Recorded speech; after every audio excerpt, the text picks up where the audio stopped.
La Matrice 4. Vous avez déjà un tagline au début, mais là, j'ai rien trouvé.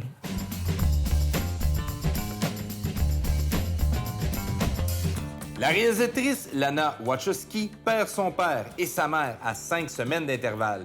La Matrice 4 devient alors pour Lana une quête pour son propre deuil, mais aussi parce que Warner Bros. Ont gentiment menacé les Wachowski que s'ils ne faisaient pas la suite, quelqu'un d'autre le ferait à leur place. Mais le défi était de taille. La Matrice est considérée comme l'un des meilleurs films réalisés dans les années 90. Sous le nom de code Projet Ice Cream, le film commence sa production à San Francisco le 4 février 2020. Mais des vidéos tournées par les citoyens démontrent clairement que ça n'a rien à voir avec la crème molle, mais que c'est bel et bien le film La Matrice qui est en tournage. C'est la scène de poursuite qui dévoile aux citoyens de San Francisco le plus de détails. Et on retrouve cette scène... Non, pas là. OK, ça c'est bleu. Non, c'est pas des autos, ça. Oh, que ça ressemble au premier, ça. C'est beaucoup plus long que je pensais. Bon, il a de l'air mal, lui. Ah. Et voilà. Ça, c'est la scène. Bon. 2 heures avant de voir des voitures. Et on retrouve cette scène à la fin seulement. La vedette principale de cette poursuite est une Ducati Scrambler 1100 Pro, avec Trinity comme pilote. Dans une entrevue, Carrie-Anne Moss mentionne qu'il a été plus facile de faire des cascades de moto cette fois-ci. Une plateforme roulante a été spécialement aménagée pour créer la plupart des cascades en moto, quand on voit les 2 acteurs principaux. Pour les autres scènes, ce sont 2 cascadeurs expérimentés qui manipulent la Ducati. Mais ce n'est pas la première fois que Moss roule une Ducati. Dans Matrix Reloaded, elle était au guidon d'une 996. Mais à cette époque, c'était la première fois qu'elle pilotait une moto. Et comme l'a mentionné Reeve dans une entrevue, « Good job, Moss !» La marque italienne a fabriqué une édition limitée de la moto en 2004, la 998 Matrix Reloaded Edition, que Keanu Reeves dit toujours posséder. On a même une photo de ça. C'est cœur, hein? Dans le 4e volet, Tiffany construit des motos avec son mari. Ironique quand on sait que Keanu Reeves est un grand amateur de motos. Il a même cofondé sa propre marque de moto en 2011, sous le nom de Arc Motorcycle.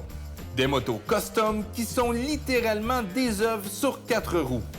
Mais sortez le chéquier. Gratte tes scènes noires. Coupe-toi un bras.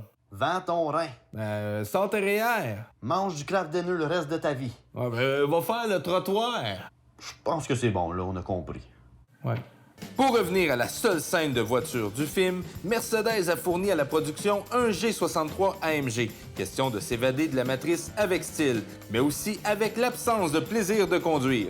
Question d'avoir un bon retour sur l'investissement, Mercedes place un G63 AMG dans une grosse pilule rouge de 12 mètres devant le cinéma où se déroulait la première du film.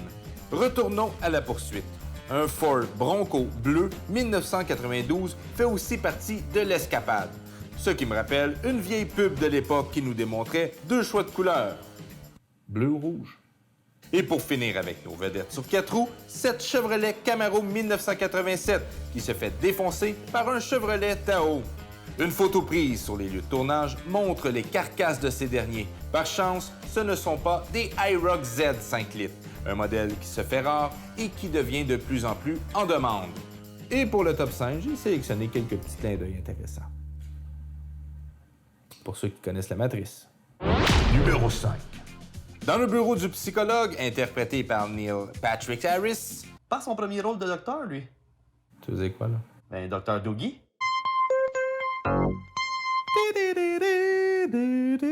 Le chat de celui-ci, nommé Déjà Vu, est un clin d'œil évident à la scène du premier film où Neo voit un chat répéter ses mouvements dans un couloir.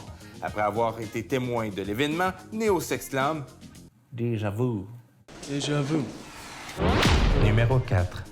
Dans la matrice, les personnes ont une image d'eux-mêmes qui ne sont pas nécessairement l'apparence que les autres ont d'eux. J'ai pas réussi à trouver une meilleure phrase pour expliquer que si toi tu me vois, ben moi je me vois pas comme toi tu me vois. Ouais. C'était-tu clair? Ouais. T'es sûr? Ouais. Parce que là, les codes d'écoute baissent, là. Quelques plans de coupe ont été judicieusement placés pour démontrer cet effet. C'est avec la réflexion dans certains objets qu'on établit cette théorie. Comme dans le café quand Trinity et Neo prennent un café ensemble, ou bien quand Neo se voit dans le miroir avant d'arriver dans le vrai monde. Eh bien, cette réflexion est Stephen Roy, le mari de Carrie-Anne Moss et le père de leurs 3 enfants. Numéro 3. Les affiches nous en disent long. Dans la première partie du film, Bugs tombe du haut d'un édifice sur une affiche qui est inscrit Anderson. Et plus bas, il est inscrit « Pour ceux qui aiment manger de la merde ». Il y a une grande enseigne ronde au néon rouge qui n'est jamais vue dans son intégralité et qui est indiquée en espagnol « Sabor a mierda ». Saveur de merde. Sabor a mierda. Mais mon espagnol est rouillé, là. Numéro 2. Dans le bureau de Neo, on retrouve des figurines de certains personnages de la trilogie, dont Morpheus, Trinity et la pieuvre Sentinelle.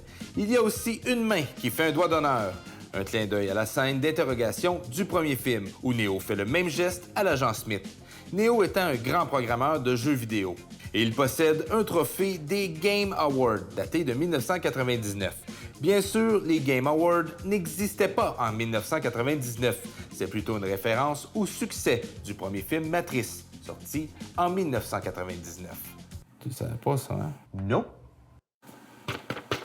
Numéro 1. Le personnage de Jessica Henwick, Bugs, porte le nom de Bugs Bunny, un clin d'œil à un autre personnage populaire de Warner Bros., la compagnie de production.